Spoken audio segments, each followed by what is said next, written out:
Vamos, vamos, vamos. Sí, Argentina. Sí, Argentina. Sí, Argentina. Yo sigo volando, volando en un avión literal en este momento, pero no queríamos dejar de hacer este especialísimo Argentina. Especialísimo Argentina después de las elecciones presidenciales del domingo pasado. Creo que huelga de entrar en profundizar en el resultado, porque ya es de todos y todas conocido que ganó Javier Milei por más de 11 puntos al candidato Sergio Massa, resultado que él ya es, en este momento es presidente electo, Javier Milei, su vicepresidenta electa Victoria Villarruel, y asumen la presidencia el día 10 de diciembre. Yo quería empezar con algo que habitualmente cuesta mucho, no sé si le pasa a mi equipo y si le pasa a nuestros y nuestras oyentes, que cuesta mucho hacerlo, pero cuando lo haces te quedas muy satisfecho. Y es pedir disculpas. Es una de las cosas que siempre cuesta mucho hacerlo. A un amigo, a una amiga, a una mamá, a un papá, inclusive a un desconocido, a tu pareja. Cuesta bastante, pero porque no sé por qué, o quizás es, no sé, nos cuesta asumir errores, nos cuesta asumir que se falla, que nos equivocamos, pero ese proceso es una cosa paradójica, porque cuando lo sacas y pides disculpas y asumes una cuota de error, de equivocación, eh, al minuto, al instante después, te hace sentir muy bien. Pruébenlo, los que nunca han probado a pedir disculpas. Hace bien. Cuesta, cuesta, pero hace bien. Y yo quería empezar pidiendo disculpas. Pidiendo disculpas porque hablo en primera persona. Creo que podría compartir con muchas y muchos del equipo de la pizarra y también con mi equipo de trabajo en CELAG. Esto no la vimos venir.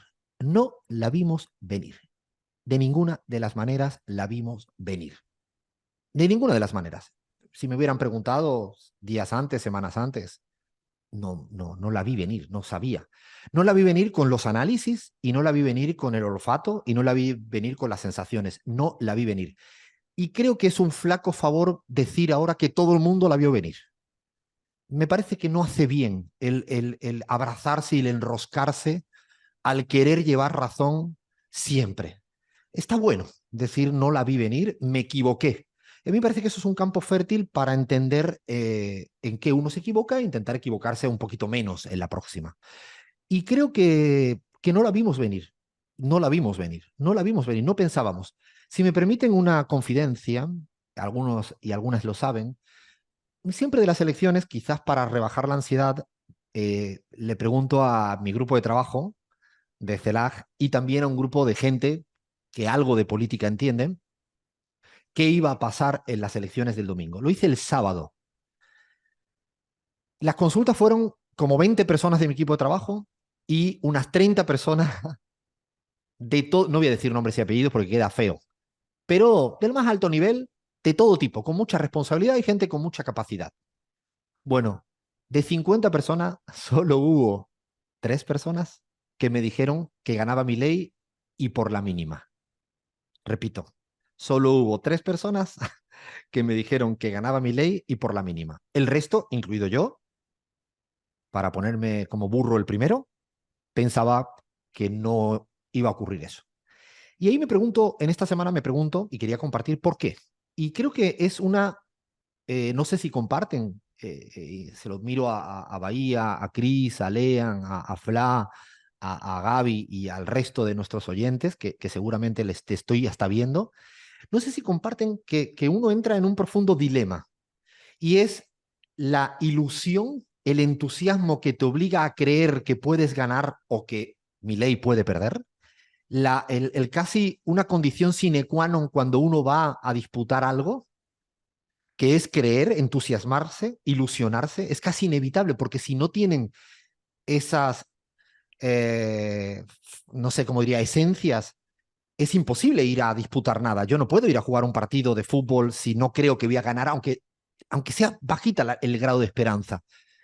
Y esa ilusión, ese entusiasmo, esas ganas, ese querer creer, creo que te hace, y ahí está el dilema, perder la perspectiva y perder de vista cosas que meses antes las veías. A mí si hace 7 u 8 meses nos preguntaban con nuestros estudios, con nuestras sensaciones, si Unión por la Patria, el Frente de Todos o quien fuere, sin saber si era Sergio Massa el candidato o quien fuese, podía ganar una elección en la Argentina, estoy convencido que esas 50 personas a las que le consulté me hubieran dicho en el 98% que era imposible. Pero pasa el tiempo, se aproxima el momento, se da una burbuja electoral que es una, casi como, tiene una características medio marcianas cuando se dan las elecciones, porque todo el mundo se metamorfosea mucho, nosotros también, los investigadores también, porque no hay nada objetivo. Y de hecho en ese punto quiero hacer incluso otra mea culpa, porque la última encuesta que hicimos, la última que hace del día 8 de noviembre terminamos, nosotros creíamos que había empate, pero que mirando las características de todo lo que le llamamos el electorado volátil, creíamos que más iba a ser el ganador. Y después me he parado a pensar por qué.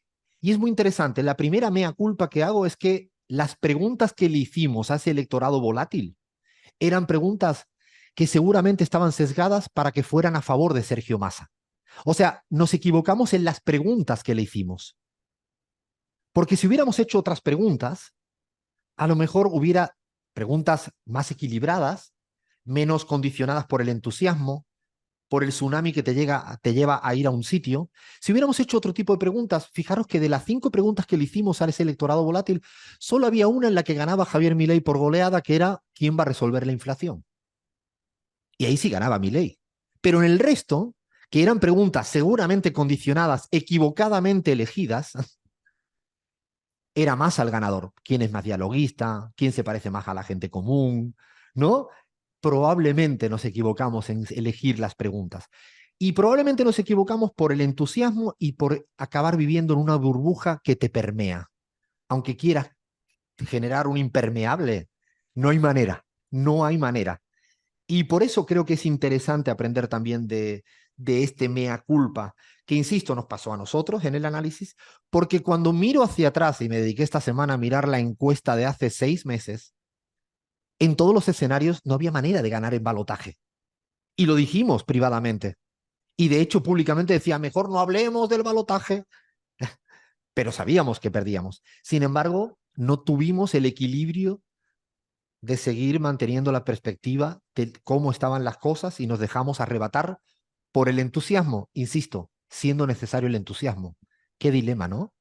Qué dilema tan difícil a la hora de vivir, militar y analizar y explicar.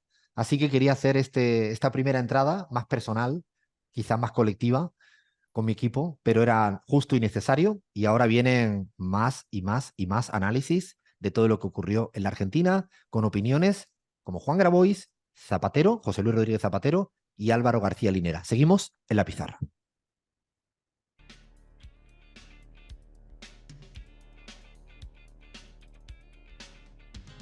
Y seguimos, seguimos y seguimos en la pizarra. No va a ser todo mea culpa y todo así, el flagelo es parte de y es parte de analizar. Ahora vamos a entrar a analizar también. Pero antes de que nosotros y nosotras vayamos a ver si somos capaces de desmenuzar por qué Milei sacó el 55% en esta segunda vuelta, cuáles son los factores que explican y quiénes son los que ganaron y perdieron y los aprendizajes y lecciones que nos dejan, yo creo que hay 3 personas que hemos querido consultar en la pizarra y que me parece que nos van a dar un marco fantástico. Creo que son 3 personas con 3 puntos de vista muy complementarios. Hablo de el ex candidato presidencial por Unión por la Patria, Juan Grabois, que perdió las primarias contra Sergio Massa, pero obtuvo 1,5 millones de votos. Así que me gustaría que también tomáramos nota de alguien que creo que conoce bien lo que ocurre en algunos sectores en la Argentina. A ver, dale play a Juan Grabois.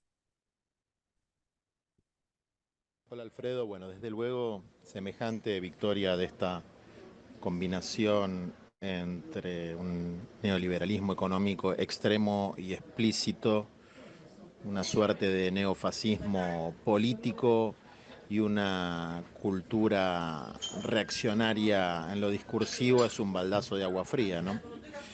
Pero bueno, ¿cómo se explica esto? En primer lugar, hay que mirarnos hacia adentro.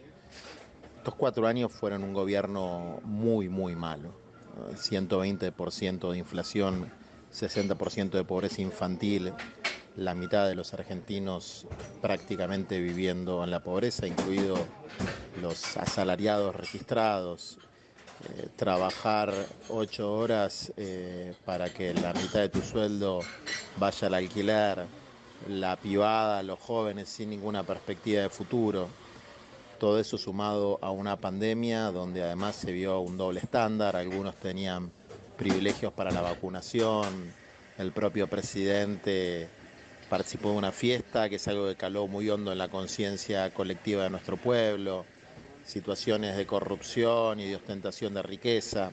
Bueno, todo eso desmoraliza el campo popular y es la frutilla de el postre que nuestra gente no come. Eh, Muy difícil ganar una elección en ese contexto. Entonces es el primer aspecto, es el fundamental, ¿no? Un segundo elemento es que en el último tramo de la campaña, en el balotaje, que era difícil de ganar, Mauricio Macri, el jefe del campo gorila, que no es el mismo campo de Milei, el campo antiperonista, el campo anti-Cristina, el campo que vendría a representar lo que fue el videlismo, la revolución libertadora, tuvo una estrategia inteligente, ¿no? Se tiró encima de Milei y logró que ese 25% muy, muy antiperonista de la sociedad se volcara al candidato sin dudarlo, traccionó parte del antiperonismo moderado y logró consolidar al votante de Milei, que no necesariamente es gorila, es un votante indignado, es un votante harto, es un votante que ve a un candidato con planteos novedosos que no se terminan de entender del todo, pero que claramente es un distinto. Y son votantes de todas las clases sociales, particularmente de los sectores populares, ¿no? Entonces hay que ahí también ver el mérito táctico de nuestros rivales. En tercer lugar, la falta de ideas y liderazgos nuevos, concretos, eh, que planteen una, un horizonte de mejoras materiales para nuestro pueblo, ¿no? No había más que elementos de continuidad, por ahí con algún embellecimiento, por ahí con alguna noción de mejoramiento en la gestión, pero creo que la única idea concreta, nueva, que le aportamos nosotros de Argentina Humana era el programa de los 2 millones de lotes con servicio. Nosotros planteábamos 1 millón, ya 2 millones incluso sonaba un poco que no iba a suceder, ¿no? Porque los que estudiamos el tema sabemos que en 4 años 2 millones de lotes es casi imposible. Eh, y bueno, en cuarto lugar, el movimiento popular no tiene que desesperarse, tenemos 200 y pico de años de historia, desde que los gauchos, los criollos, los indios, los negros nos juntamos para expulsar al invasor inglés, todavía éramos colonia de España, pero empezó a depuntar la conciencia nacional, popular, latinoamericana. Hasta el día de hoy nos hemos caído, nos hemos levantado y a no desesperar, a no regalarse tampoco, a rodearnos de solidaridad nacional, latinoamericana, internacional, a defender a nuestro pueblo pobre, a defender los derechos, a defender a nuestros dirigentes también, a componer nuevas melodías, sin perder obviamente nuestra memoria histórica y a construir una nueva perspectiva porque más temprano que tarde nuestro campo va a volver al gobierno, pero no puede volver a ganar una elección y tener una victoria electoral y un fracaso político. Te mando un abrazo grande. Mm. Le mandamos un abrazo gigante a Juan Grabois, que ha tenido el tiempo, las ganas, la fuerza bueno, y su calma e inteligencia para poder explicarnos un poco, ayudarnos a entender, ayudarnos a comprender siempre una derrota electoral compleja y difícil. Creo que podemos seguir teniendo ciertos privilegios que nos damos en la pizarra y estamos muy orgullosos, orgullosas de tener esta gente amiga, esta gente cercana, porque ahora vamos a escuchar a otra persona que yo creo que vale la pena. Álvaro García Linera, creo que no necesita presentaciones. Escuchémoslo y la pregunta es la misma: ¿qué explica la derrota o la victoria de Javier Milei? Dale play, Iván. Se perdieron las elecciones en Argentina porque el progresismo y el gobierno no pudieron resolver los más angustiantes problemas que afectaban a la mayoría de los argentinos. La crisis económica y la inflación heredada, que día a día devaluaba los salarios de los trabajadores, que recortaba los ingresos de las familias, que erosionaba los bolsillos de los laburantes precarios, continuó y se incrementó, dando lugar no solo a mayor incertidumbre y desesperanza sobre el porvenir, sino además a una tremenda decepción política. Esto aún es más evidente respecto a los jóvenes de origen popular y los informales, a los cuales el actual progresismo no los entiende. Si a ellos sumamos una extrema derecha agresiva que supo aprovechar estos errores, el resultado era previsible. Gracias a Álvaro García Linera, ex vicepresidente de Bolivia, conoce muy bien la Argentina y además conoce muy bien lo que ocurre siempre en los surcos profundos de las sociedades. Creo que nos deja también pensando y entendiendo. Y creo que en esta secuencia, creo que otra persona que nos permite seguir complejizando y no cayendo en lugares comunes y nada superficial es el expresidente español José Luis Rodríguez Zapatero. Dale play, Iván. Un saludo muy cordial a todos los que seguís la pizarra. Se le pide un análisis de las elecciones argentinas. Siempre hay un riesgo de hacerlo desde otro país. Aún así, conociendo los datos fundamentales del debate, del desarrollo en los últimos años y del resultado, me inclino a pensar que la situación económica, la inflación, especialmente la inflación, ha sido un resultado determinante, ha sido un hecho decisivo. Recuerdo en mi etapa de presidente haber conocido algún informe en donde se ponía de manifiesto la casi traslación automática que existe entre resultado electoral e inflación muy alta, que es casi siempre la derrota del gobierno, incluso con más fuerza que una situación de alto desempleo. Bueno, quedará mucho tiempo por analizar. Destaco lo más importante, que la democracia argentina ha dado una lección. Destaco al candidato Massa en su aceptación inmediata del resultado electoral. Eso dice en favor de las instituciones y del sistema argentino, a veces cuestionado. Y a partir de ahora, siempre, siempre, cuando hay una derrota, hay que asumir el análisis propio. Lo más importante no es mirar factores externos, sino factores propios. El día siguiente de una derrota electoral empieza el trabajo para una próxima victoria. Ese es mi análisis y, por supuesto, deseo que el pueblo argentino tenga una etapa de prosperidad y que sus instituciones democráticas, en todas sus manifestaciones, respondan como lo han hecho el día electoral. Un abrazo muy fuerte a todos. Gracias al expresidente español, que además conoce mucho de la política latinoamericana y especialmente la argentina. Yo en este repaso de voces que nos ayudan a entender, creo que hay una voz que probablemente es la que, si tiene que explicar en profundidad qué ocurrió, son la gente común, la gente normal, la gente de la calle. Y hicimos una pregunta durante esta semana a nuestra comunidad pizarrera, que cómo explicaban la derrota de Unión por la Patria o la victoria de Milei. Y hubo un aluvión de respuestas, cosa que agradecemos enormemente, enormemente por tener a la gente tan cerquita. Y Flavia, a ver cómo resumes con algunas casi literalidades y también cómo podríamos un poco englobar las principales explicaciones de nuestra oyentada. Bueno, exactamente, Alfred. Estuvimos ahí haciendo la pregunta y englobamos en 7 grandes grupos que fueron los que se repitieron mayoritariamente, aunque mucha gente repetía más de una de estas consignas, digamos. Así que te voy a nombrar qué dice la audiencia. En primer lugar, mucha gente cree que la derrota tiene un nombre y apellido y se llama Alberto Fernández. En redes sociales nos estuvieron diciendo que a pesar de contar con el total apoyo y amor, Cristina se equivocó al nombrar a Alberto como presidente porque nunca fue kirchnerista ni siquiera con Néstor y por no consensuar el plan de gobierno.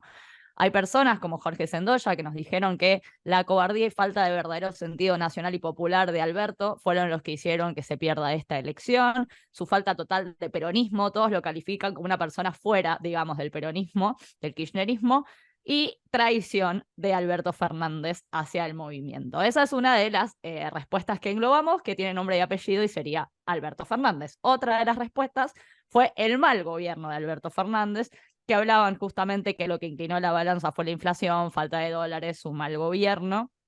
Por otro lado, la mala comunicación, creen que no se estaba notificando al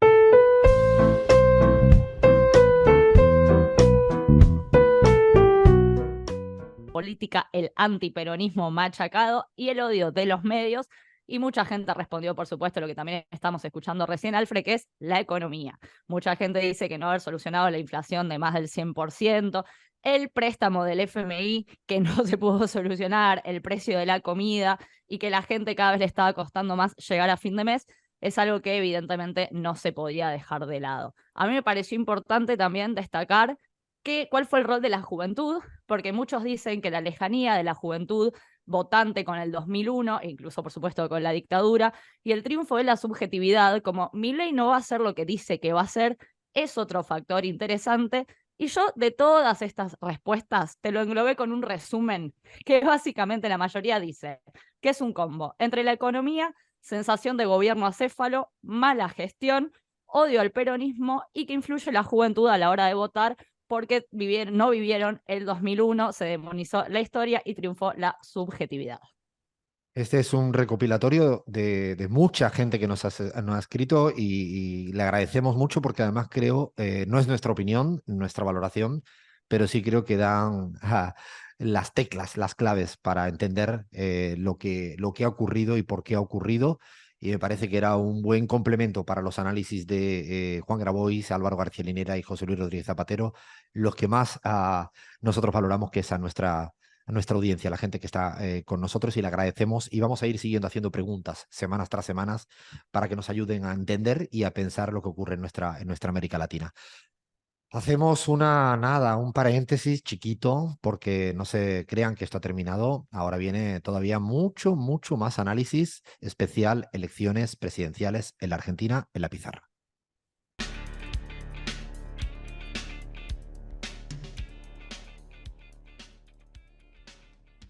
Y nos quedamos en Argentina.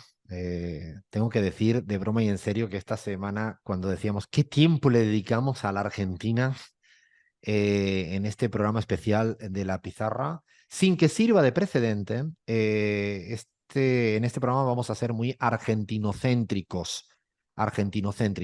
Eso sí, a partir de la semana próxima y la próxima y la próxima, vamos a ser, ¿cómo se diría? Desargentinocéntricos, ¿no? Si el término este se podría hoy inventar. Pero era necesario, creo que era necesario escuchar lo que piensa nuestra audiencia, lo que piensan, yo diría que gente con mucha valía como Zapatero, Grabois y Álvaro García Linera. Y también yo tenía ganas de hacer este mea culpa con cierto sosiego. Y ahora, antes de escuchar al equipo, que seguramente todos y todas tienen algo que decir, algo que aportar, desde lo más sensorial hasta lo más analítico, vale todo, porque vale todo. Yo quería, si pongo en modo de titulares y me permiten, no da tiempo a profundizar en todo, vamos a ir seguramente escribiendo sobre estos temas, pero sí quisiera poner algunos titulares que al menos, y quizá casi ninguno lo voy a decir con una certeza del 100%. Permítame que todavía tenga un halo de dudas de todo lo que hoy pienso, de lo que hoy analizo. Me parece que quiero que me acompañe un tiempito la duda y no me voy a pelear con nadie respecto a la certeza 100% de lo que estoy explicando, lo que estoy manifestando.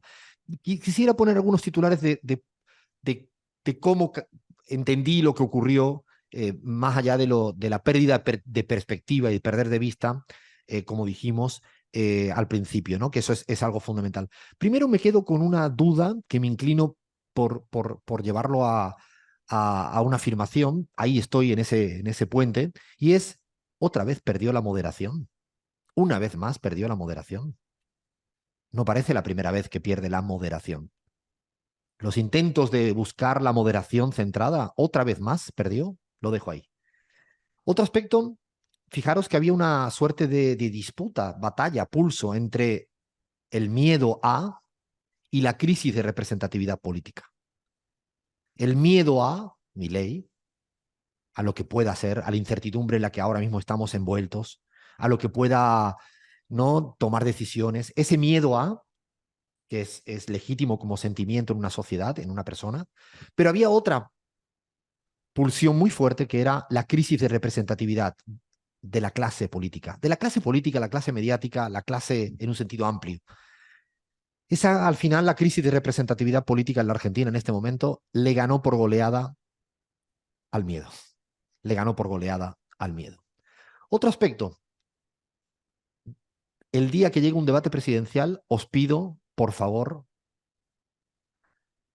que no perdamos de vista cuál es el debate en el barrio. El debate en el barrio es la inflación. Y algo de lo que apenas se habló en el debate presidencial, porque apenas habló de precios y fue increíblemente analizado y explicado en todas las usinas, inclusive la nuestra, perdimos de vista el debate de lo que ocurre en la esquina del barrio, que son los precios de las cosas que implican dificultad para vivir. Así que el debate presidencial, ahora podemos decir, quién lo ganó fue la inflación. No lo ganó si estuvo más divertido la chicana que le hizo tal a cual, si el pelo lo tenía así, si el por sí o por no. No, lo que ganó fue, repito, los debates la ganó la inflación. Otro más o menos como sentencia, insisto, con dudas siempre: la gestión cotidiana siempre importa más que cualquier eslogan y jingle. Esto lo decían nuestros oyentes, lo ha leído Flavia, ¿no? La gestión del día a día es más importante que el más creativo de los eslóganes publicitarios, que nos puede resultar muy divertido para una cierta burbuja que consumimos este tipo de productos audiovisuales. Ganó la gestión cotidiana, insisto, a la hora de explicar mucho más el voto. Añado algo que lo dejo casi con dificultad, y a ver si me ayudan un día a pensarlo. El peronismo sigue entrampado en su laberinto. Es cada día más difícil que el peronismo como identidad política explique o nos permita ser un eje ordenador del campo electoral y político. Cada día acaba de convirtiéndose en una identidad tan ambigua, amorfa, tan difícil que no sería una variable tan fácil para explicar lo que ocurre política y electoralmente, y hacia adelante me imagino que tendrá desafíos. Añado algo más: Macri ganó con su second best, que dicen los neoclásicos, y voy a utilizar una palabra de la economía neoclásica, que es la corriente del pensamiento teórico de Javier Milei. El second best es el segundo mejor. Macri, los poderosos tienen eso, o no se creen que los poderosos juegan con una carta y con dos cartas y con tres cartas y con cuatro cartas. Sí, siempre los poderosos tienen primera carta y segunda carta, y esta vez ganó con su segunda carta. Dicho lo cual, añado, no ganó con la primera carta. Añado, no todo sigue como comienza. Lo quiero dejar votando, porque ahora es el momento de la victoria. Lo que estoy preguntando y dejo en el aire: si habrá mucho más trifulcas y peleas y dificultades para que Macri al final extrañe a no haber ganado con su primera carta y el macrismo. Lo dejo ahí. Serán seguramente problemas que vendrán hacia adelante. Quiero añadir algo de Milei, y ahora voy a hilvanar.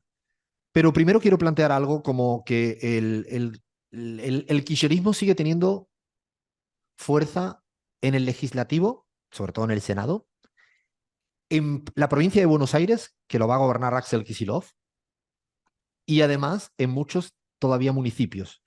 Dicho de otro modo, nunca entierren antes de tiempo ninguna identidad política. Sugerencia de los pizarreros y pizarreras. Nunca, jamás. De hecho, los que enterraron a Macri antes de tiempo lo tienen hasta en la sopa ahora. No precipitaría enterrar identidades políticas tan rápidamente por una derrota electoral importante. Lo último que me parece importante decir al respecto es, yo sigo pensando que no hay fin de ciclo, lo que hay es una disputa que continúa. Y esto lo digo hacia adelante y ahora quiero entrar en el análisis hacia adelante. No se termina todo con una cita electoral y no, de hecho podemos rememorar el 2019. Se ganó electoralmente, pero visto lo visto se perdió políticamente, ¿o no? Se ganó electoralmente en el 19. Visto lo visto, 4 años después, hay una derrota política y cultural en estos 4 años. Con lo cual, me parece que toda victoria electoral no puede trasladarse a una derrota política. Ahora sí, pero insisto, hacia adelante van a pasar cosas, seguro van a pasar cosas. Y lo último es Javier Milei. Yo creo que Javier Milei, y en esto lo quiero decir de una manera probablemente a contracorriente, Javier Milei no tiene el apoyo del 55% de la sociedad. Javier Milei tiene un apoyo que lo demostró en las PASO y en la primera vuelta, en torno al 30% de la sociedad argentina, que es mucho, que es mucho. Pero insisto, el 55% de Javier Milei no es un voto de Javier Milei como un voto en primera vuelta. Si no entendemos esto, se podría caer en el mismo error de pensar que Macri en el 2015 tenía el apoyo post-balotaje, cuando al final, con el paso del tiempo, se demostró que no fue así. Jamás lo que se obtiene en un balotaje es lo que equivale a tu apoyo real en primera vuelta. ¿Esto significa que tiene el apoyo electoral del 55%? Evidentemente sí, claro que sí lo tiene. ¿Cómo no vamos a negar esta realidad? Lo importante es intentar desgranar este 55%, y ahora ya sí que termino, antes de escuchar a Gaby, a Bahía, a Lean, a Cris y a Fla. El 55% de Javier Milei, lo que sí quiero, y ahí sí que no tengo dudas, no es un 55% de derechas. Ni, es más, mucho menos de ultraderecha.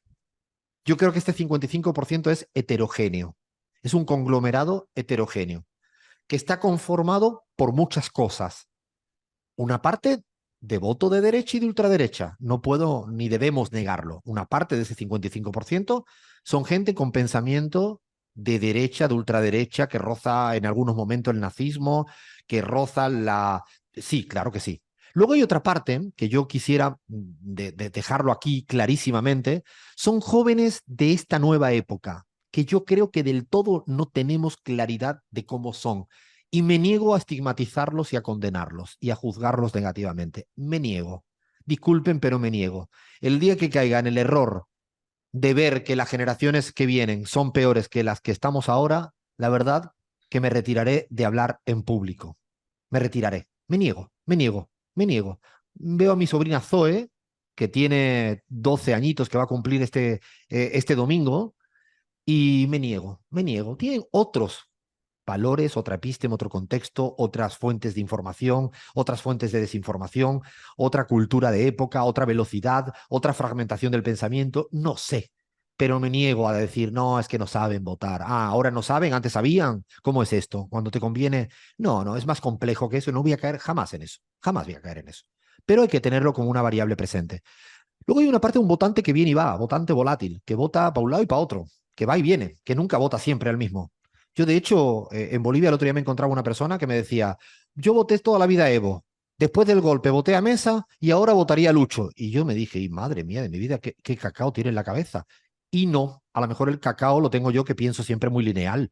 Y a lo mejor el señor tendrá sus valoraciones, ¿no? Hay un votante que va y viene, que es distinto. Yo creo que eso también existía y en la Argentina. Luego hay un votante más anti-K que otra cosa, un votante antikirchnerista, que no es que sea fascista, es antikirchnerista y a veces antiperonista, como decía un poco Juan Grabois, y vota por el anti. Hay una variable explicativa del 55% que voto para que el otro no gane, ¿no? Y eso existe como razón de ser. Luego hay otra parte que yo creo que lo han dicho todos nuestros y nuestras oyentes, que para mí es clave. Es una población decepcionadísima con el actual gobierno y con la gestión, y una población totalmente desesperada, con razón, por la situación económica. Y son factores absolutamente legítimas y que entiendo a la perfección, que están buscando otra cosa. ¿Que nos puede llevar al abismo? Yo creo que sí. ¿Que va a ser difícil a partir de ahora? Yo creo que sí. ¿Que se viene un periodo de incertidumbre jodidísimo con el señor Javier Milei porque no creo que sepa lo que tiene entre manos, más allá de lo que plantea como un manual de teoría neoclásica? Yo creo que sí. Ahora, la desesperación y la decepción te hace que no avales ni apoyes a este gobierno. Así que me parece que esta coctelera, sin tener claridad de cuál es el porcentaje de cada factor, sí creo que el 55% no me parece que sea completamente de derecha 100% en la sociedad argentina, y esto es una esperanza con la que me sigo abrazando a pesar de los pesares. Gaby Montaño, hablé demasiado y quiero escucharte. ¿Qué refutas o qué complementas? Bueno, complemento, Alfredo, porque estoy de acuerdo con todo lo que se ha dicho, incluyendo a esos tres invitados de lujo en esos audios que compartimos, y por supuesto a la gente. Pero yo quiero introducir un elemento del que no se ha hablado mucho hasta ahora, y es cuánto pesa en la gente no solamente las ideas hacia futuro, sino las ideas que has defendido históricamente desde la izquierda, el peronismo, etcétera. ¿Cuántos fueron defendidas realmente durante estos últimos 2 años? ¿Fueron uniformemente defendidas? Se puso esas banderas, se plantó esas banderas en cada discurso, en cada plataforma de comunicación con la gente, o se las dejó un poco abandonadas y se permitió que vaya penetrando en el ideario de la gente las ideas que Javier Milei repite en cada entrevista que hace. Yo me pregunto si un joven de 20 años le preguntan la definición de qué es ser libertario, la sabe de memoria. Pero si le preguntan cuál es la definición de ser una persona de izquierda, probablemente no la tenga tan clara. La defensa de las ideas y de las banderas hacia atrás y hacia adelante me parece un elemento importantísimo en esto que se ha llamado batalla cultural. Y creo que a veces las propias internas de las que nos hemos reído muchas veces en este programa dejan poco espacio para ese debate. Y creo que eso también pasó en Argentina, y es una lección muy importante no solo para Argentina, sino para el resto de la región. Y un segundo elemento que quisiera poner sobre la mesa, lo dibujó un poquito Grabois, pero yo me paro ahí. Digo, cuando la izquierda gobierna, a veces se olvida que los lapsos de tiempo en la historia en los que la izquierda tiene la oportunidad de transformar las cosas son muy cortitos. No podemos creernos que llegamos para quedarnos y para siempre. Muchas veces tenemos que tener la claridad de que tenemos una oportunidad muy cortita y que por ahí, si no lo hacemos bien, vuelve la derecha o viene una ultraderecha. Leam. Alfredo, para mí el resultado en primer lugar es impactante. 14 millones de personas. Milei es el presidente más votado de nuestros 40 años de democracia ininterrumpida. Justo en este aniversario, ¿no? Con los votos de la ciudadanía le da rienda suelta de su destino a quienes, cuando le preguntaron si querían en la democracia, dijeron que no o respondieron con el teorema de Arrow. Y quizás esa respuesta para mí también es un síntoma de un sentir más colectivo, de profundo descontento con algunas de las promesas de la democracia, porque si bien la participación fue alta, para mí eso no implica un entusiasmo por la democracia, sino un castigo justamente a ese sistema, tal cual está, un sistema injusto, con sueldos a la baja, una crisis ininterrumpida de 6 años, y en línea con lo que dijiste, Alfredo, de que perdió la moderación, y también en línea con el análisis más cultural que hizo Gaby. Le agrego que también el peronismo careció de un relato, ¿no? Un relato de gobierno. Se dejó llevar por los cantos de sirenas, los medios de comunicación, de que el deseo de la sociedad era cerrar la grieta, y empezó a concebir a la práctica política a partir únicamente del consenso. Para mí se olvidó de una dimensión muy, pero muy importante a la hora de dar la batalla cultural que decía Gaby, que es la dinámica del conflicto, de construir un otro, ¿no? Para delimitarse, y eso lo hizo de forma, para mí, muy exitosa la Libertad Avanza. un nosotros muy heterogéneo, la gente de bien, que trabaja, los pobres, los excluidos de los privilegios, y un ellos constituido en la casta política. Las consignas en la dinámica del conflicto generan base, movilizan, y si bien no buscan representar a la mayoría de la población, sí generan clima, generan temas de discusión, de conversación, y acá también la pandemia cumplió un rol fundamental en la aglutinación de esa fuerza, Alfredo. Para mí no hay que olvidar ese factor, que ahí empezó ese subsuelo organizado liberal de una clase obrera cada vez más atomizada, cada vez menos organizada y cada vez más individualista, que el peronismo no supo ver. Me quedo con la idea de, habéis dicho, le paso la palabra a Bahía, de Lean y Gaby, también, que no lo dije y me parece muy acertado, la ausencia de convicciones como siempre un ancla en momentos difíciles, ¿no? Que luego esto es como lo que nutre un relato. El relato se nutre de las convicciones y probablemente la ausencia de convicciones me parece que es sumamente también importante, que probablemente faltó en este periodo. Bahía. Bien, sobre todo No, con proyectos tan difíciles que nos preocupan tanto. Me quedo también con lo que venía planteando Linnea hace un tiempo, ¿no? Tendremos victorias temporales y derrotas temporales también, y hay que construir nuevas victorias, y en ese sentido, más allá de las consecuencias y los resultados electorales, cómo ir construyendo lo que decía Juan Grabois, ¿no? Nuevas melodías sin desconocer la historia y todo lo demás. Me quedo con algo que vos dijiste hace un tiempo, Alfredo, que era de, ojo, que estamos leyendo a Milei con los recortes de Milei. Y me parece que para construir un nuevo análisis y también líneas de acción que nos permitan generar posibilidades de ir y de defender lo construido, los derechos, la democracia, hay que analizar también con argumentos sólidos, escuchando la totalidad del discurso de Milei y no caer en la soberbia de los recortes que nos indignan, porque hay un montón de cuestiones de Milei que nosotros ideológicamente estamos en contra, que podemos discutir y que tenemos que discutir entendiendo todo el relato de Milei, entero.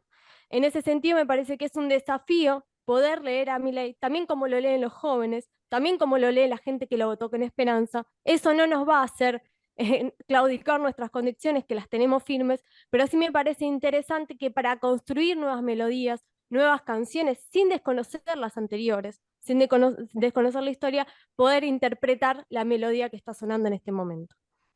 Flavia. Bueno, para sumar al análisis un poquito de lo que decías, Alfred, de pensar también que hay una disputa que continúa, que no hay fin de ciclo. Si bien es cierto que la diferencia fue amplia, Milei ganó con muchos votos prestados. Recordemos cuando ganó Néstor hace muchos años atrás, con los pocos votos que ganó después de que su contrincante se bajara de la elección, y vinieron 12 años de kirchnerismo por delante y muchas políticas que fueron hacia cierto lado. Entonces, tampoco creo que la victoria de Milei quiera decir que puede hacer absolutamente todo. O sea, es cierto que no tiene un Senado o un Congreso en donde tenga mayoría.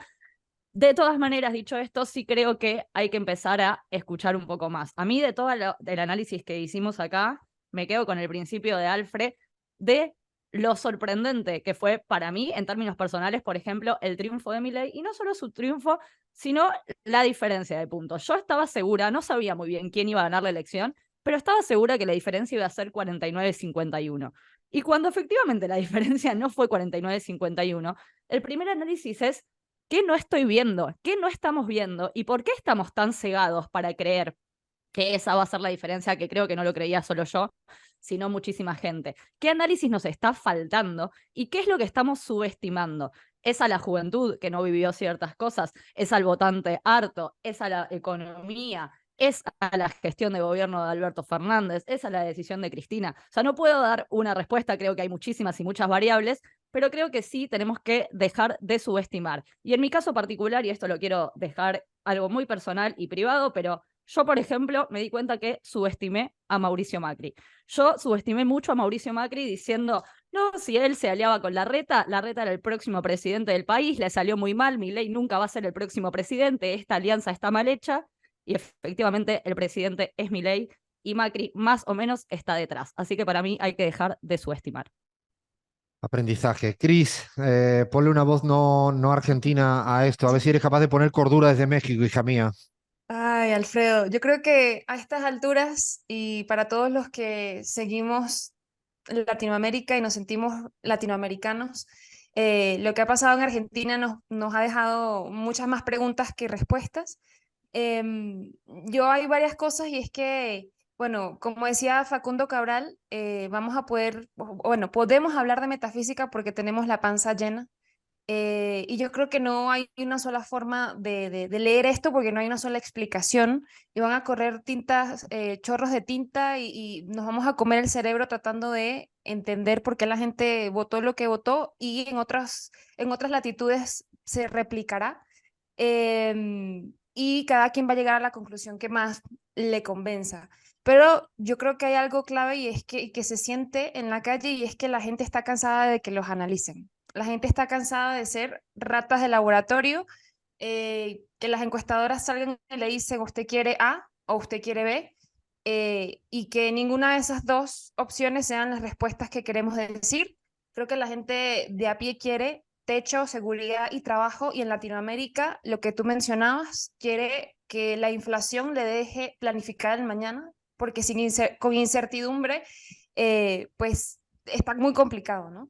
Y yo creo que en línea con lo que todos decían, pues creo que es necesario que todas las corrientes políticas sean sometidas a examen, a crítica, sincera y honesta, transparente, y porque esta desconexión de algunos sectores del oficialismo, no solamente en Argentina, y esta desconexión con lo que pasa en la calle realmente fue trágica y también lo fue la desconexión esta, o el status quo de la intelectualidad, de querer sobreintelectualizar absolutamente todo lo que nos pasa. Y de ahí la crisis de los oficialismos que en América Latina no ha podido retener el poder en unas elecciones democráticas desde el 2015. ¿No? La gran excepción, Paraguay, donde el Partido Colorado pues, ha gobernado durante los últimos 70 años, y aunque Milei es una escalofriante pues, victoria de la ultraderecha disfrazada de antisistema, yo creo que para el latinoamericano promedio la clase gobernante es predatoria y ya sea por ignorancia o por convicción, están convencidos de que cualquier mal, aún las crueles políticas de alguien como Milei, serán mejores para continuar como estamos. Entonces la derecha tiene en ese sentido la comprobación de una lectura no más eficiente del malestar social, y de ahí mis preguntas, ¿no? ¿Cómo vamos a recuperar el relato de la transformación, del cambio, del ser antisistema, de montarnos otra vez en la otra acera? Y cómo vamos a reconstruir una propuesta económica y política que entienda lo que está sucediendo hoy en nuestras sociedades y que pueda proyectar un futuro. Porque ¿de qué me sirve, pensarán algunos jóvenes, de qué me sirve tener una carrera universitaria, una educación pública, si me tengo que convertir en taxista para poder llevar comida a mi casa? Y esto lo digo muy particularmente con Venezuela.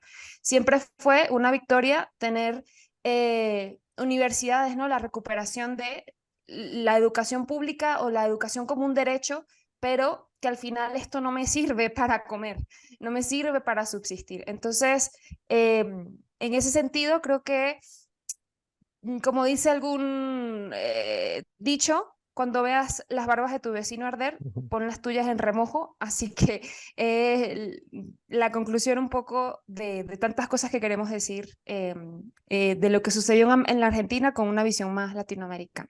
A mí me parece importante lo que plantea Chris, esa desafección, desapego a lo que pasa en la calle de los oficialismos. Yo le añado que no solo tienen un problema los oficialismos, sino tiene un problema la clase política tradicional, porque la oposición en la Argentina quedó tercera en la primera vuelta.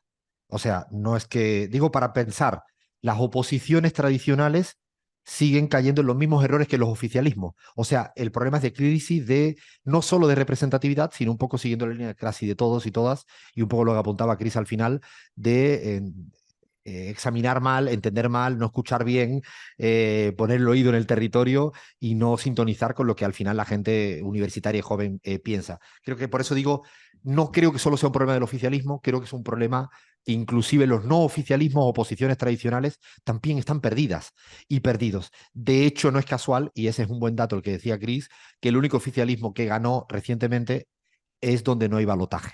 También es una variable para entender. No es casual.